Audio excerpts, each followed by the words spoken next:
So distance time graph, right? What we want to first establish is that you've got two quantities that can come up in the graphs they give you in GCSE, right? One is distance, right, which we talked about earlier. It's only a length, right? So that effectively means, hang on, there, it's a magnitude. So it's a length, a distance, in whatever direction, doesn't matter, all right? Displacement, on the other hand, okay, is a length and a direction. So it has a specific direction to it. So those are defined by magnitude and direction. All right? So distance, as I was saying earlier, was a scalar. Right? Has only one piece of information in it. Whereas displacement is a vector quantity, so it has two pieces of information in it. Okay, so as we do the various graphs, distance time, and then speed time, and then we go on to velocity time and displacement time, etc., those kind of combinations, the difference between scalar and vector will become obvious. The first rule is, if we look at this distance time sketch, right, if it's distance, it can never be negative. Okay, so there's no direction involved, so it doesn't matter which way you're going, it's not negative. Okay, so it can't cross below the time axis. All right, so remember that one for now. Okay, in this particular graph, what we're going to look at is what each part of it means. All right, so if I label these, that's section A, B, C, D, and E. All right. In section A, all right, you can see as time progresses, that way, your distance is increasing, like that. All right. So for A, you are moving away from, you're increasing your distance from your start point, right? And it's a straight line, so at a steady rate. Yeah. Distance increasing at constant rate. That's the important thing you need. So effectively, what's happening there? Your distance from a start point is increasing at a constant rate. So what are you actually doing if you're in that vehicle or you're on foot? You're going, well, you're accelerating. Not accelerating. Okay, that is constant speed. Oh, I thought I was about to say steady speed. That's fine. Absolutely right. Steady speed is absolutely fine. So effectively, you're traveling at constant speed. All right. Oh. And this is the important bit. The gradient or slope, yeah, that actually equals the speed. All right. So if, for example, during the course of A, if that was, I don't know, 30, what do you want to call it? Kilometers, meters per second, whatever you want to call it, right? Some distance, 30. And this was, let's say, time is 2, whether it's 2 seconds, 2 hours, whatever you want to call it, right? The speed along A, so you're moving at a constant speed, that's 30 divided by 2, right? Yeah. Would be 15, right? So, I don't know, imagine you're doing 30 meters in 2 seconds, you'd be doing 15 meters per second, that sort of thing, okay? Maybe I've chosen some silly numbers, but you get the gist of it, right? So you work out the slope of that. That's constant speed. All right, let me get there then. B, tell me what's happening at B. Stationary. Well done, all right? Distance, not changing. Yeah, so that is stationary.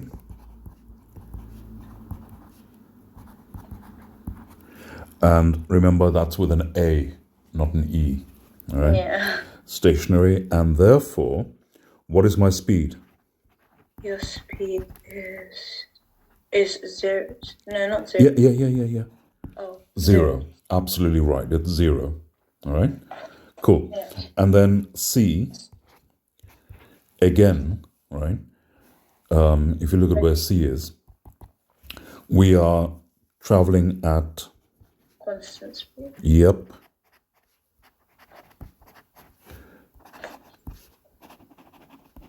Whoops, that's a bit messy. Traveling at constant speed again. But what can you tell me that as a difference between C and A? That A is gradually is gaining speed Yes. and No. They're no, both constant speed, yeah. right? But what's the difference Yeah. between A and C? The speed in A and the speed in C. How do I put it? Like speed of A, like it went faster. Yeah, absolutely Time. right. Absolutely right. Right?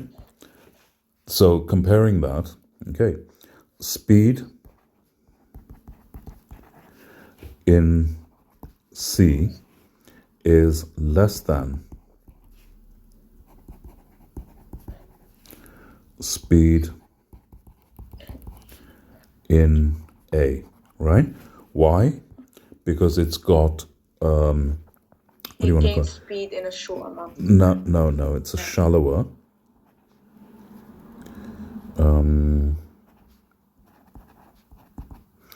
Is that a good word to use? Yeah. Shallower slope.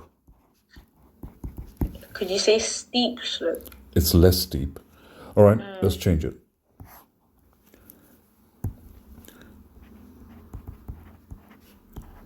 Less steep. Okay? Does that make sense? Yeah, All that right. makes sense. And then again, reminding ourselves D. Okay. D. So at D, it's horizontal again.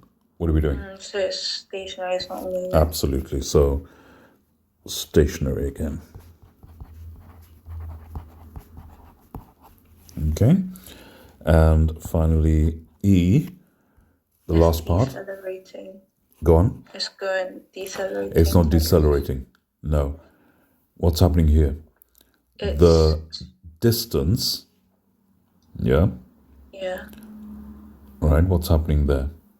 it's going down. Yeah, all right. Yeah. Technically speaking, right, that bit is a little questionable. What I've done there, just to illustrate the point of a distance and a displacement thing, right?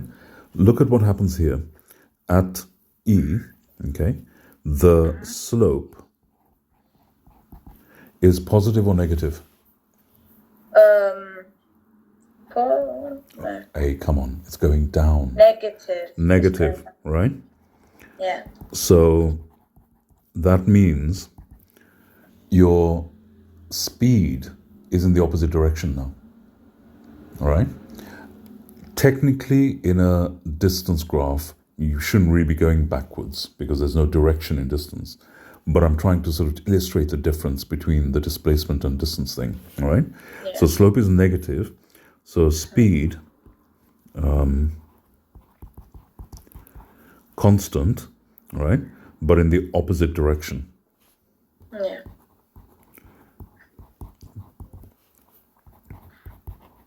Okay? And therefore, you might end up eventually at zero distance from your original starting point. Yeah? So, constant speed and opposite direction.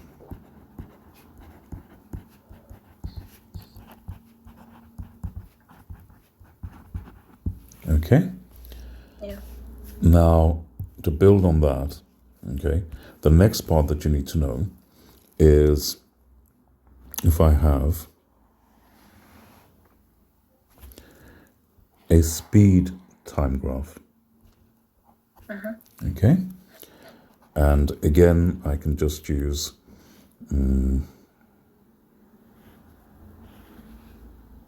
like that, and very similar.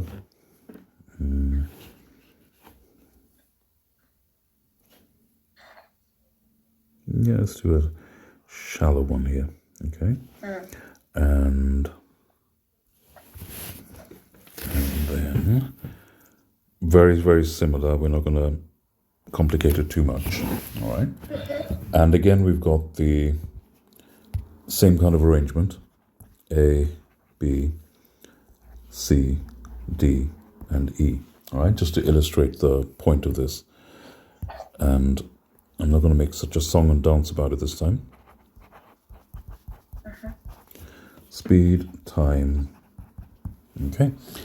A, very simply put, you've got, again, a slope. So speed is changing, all right? Right. Speed changing or increasing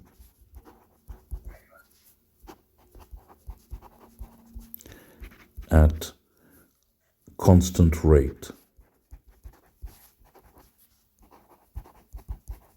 Straight line, okay? So if my speed is increasing, what am I doing? Speed is increasing. If my speed is getting faster, what am I doing?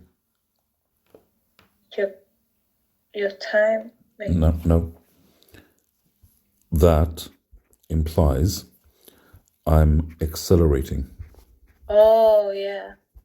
Change of speed is an acceleration, okay? Yeah. So there, the slope, okay? The important thing, the slope of a speed time graph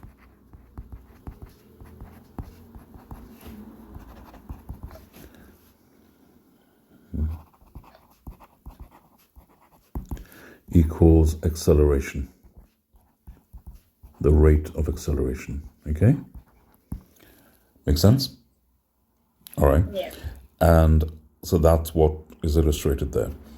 In B, all right, speed is constant, okay?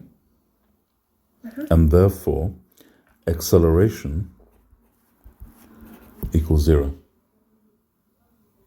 okay? And C, again, what we talked about in the previous graph, okay, that one, constant speed, sorry, my apologies, completely wrong. Acceleration, I meant to say. Constant acceleration, but the rate of acceleration is lower than A, right? Yeah.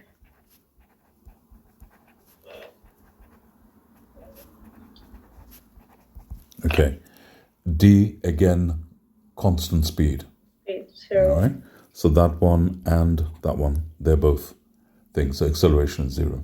Okay. Yeah. E, that one there, right?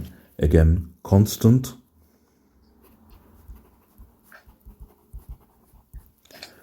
acceleration, right? But it's negative. All right.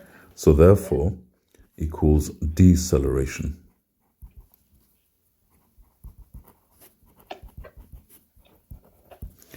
Does that make sense? Yeah, that makes All right. sense. The last thing, all right, that I need to show on this speed time thing, and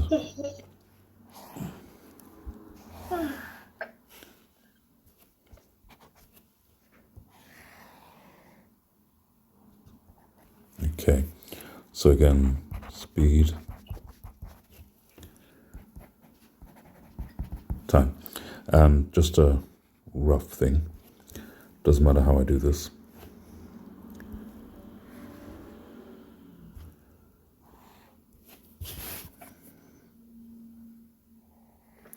And I'm going to twist it a little bit this time.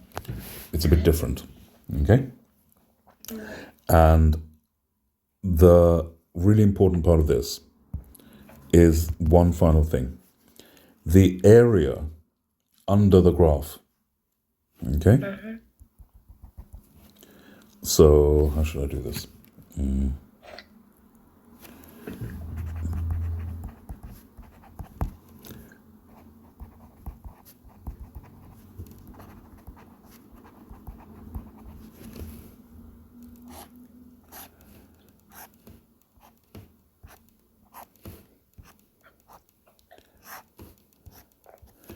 So the area under a speed time graph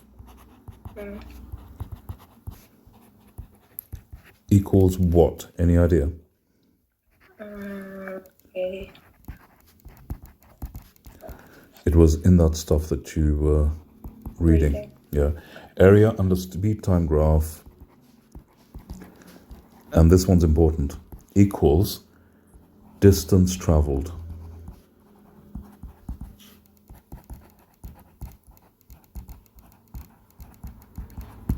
Okay? All right. So if you're given a speed time graph, there are obviously various things you can use to describe the motion. So they might ask you, what is the acceleration at a particular point? All right? Or what speed is it going at a particular time? Right. They could even ask you, for example, at some point in that timeline, is that at that time t, how far have they traveled? Okay, what distance have they traveled so far? So what you would do is find the area under the graph up to that point, or indeed all the way through, whichever. Okay? I've deliberately left this thing sort of like not going back down to zero. Okay? Which is a bit of a strange thing to do, because you can go back and the distance, you can carry on for whatever thing. It might have another element to it, etc. Okay? So watch out for how that graph ends, all right? Graph can end in different ways.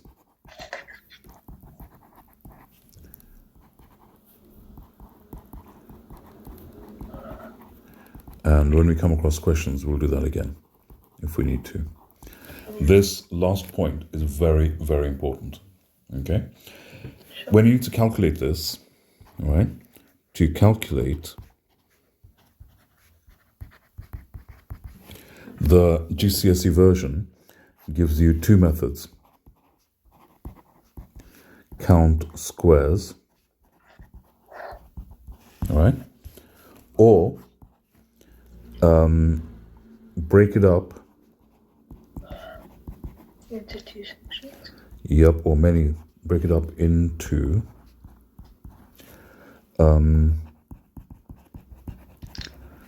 rectangles and triangles, and work out the areas separately. Okay? Does that all make sense so far? Right. All right. The principles of that, all right, everything we've talked about so far, exactly the same for displacement and velocity graphs, except they can go below the time axis, all right? So they can go into negative territory. The others can't. These ones can't, all right? So hopefully this will give you a place to start, and then we can develop onto the other ones later, all right? Let me just label this thing here, and speed.